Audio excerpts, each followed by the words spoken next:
In this section of the training, we're going to teach you how to use the default or library rules. These can be used in order to set up policies or rules that will allow you to monitor the behavior of the drivers in your fleet, and as well, they can be used to generate reports.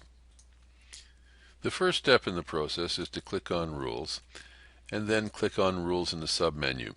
This will take you to the Rules library where you see the default rules. These are broken up into three sections. First section is safety, and these are all rules that promote driver safety or fleet safety.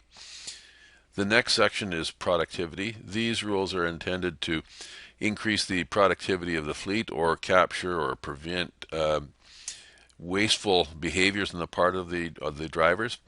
And then the last section is the fleet section, and these are related to the management of the fleet itself or the vehicle's mechanical fitness, or in the case of the backing up and leaving, again, that is a safety related feature.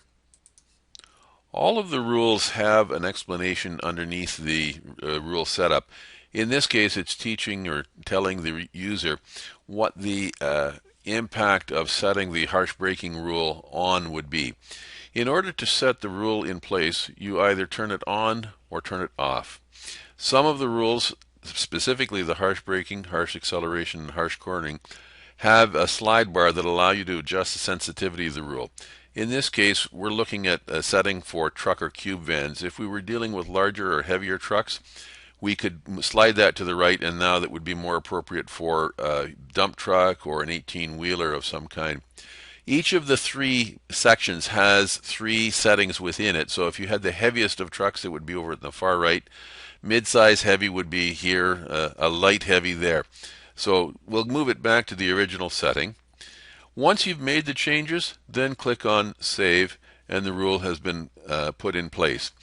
If you wish to have a notification sent out about a violation of the rule, click on the email icon here, or the envelope, and this will bring up a variety of different types of notification possibilities.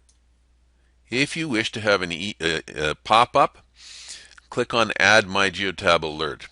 This gives you an option of a regular pop-up or an urgent pop-up, which is really a pop-up with a red banner around it.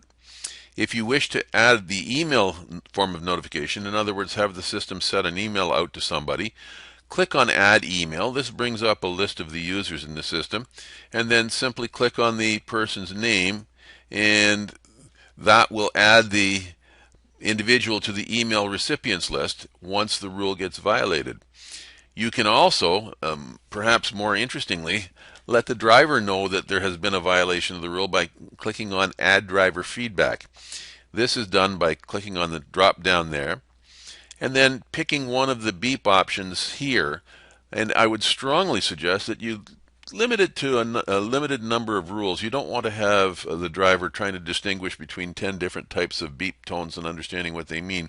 Pick 2 or 3 rule types that are of significance to the organization, and then communicate what the beep tones mean to the drivers, and you'll get exceptional results. Thank you very much. If you need additional assistance, please do not hesitate to contact us at the telephone number or email address shown in the screen.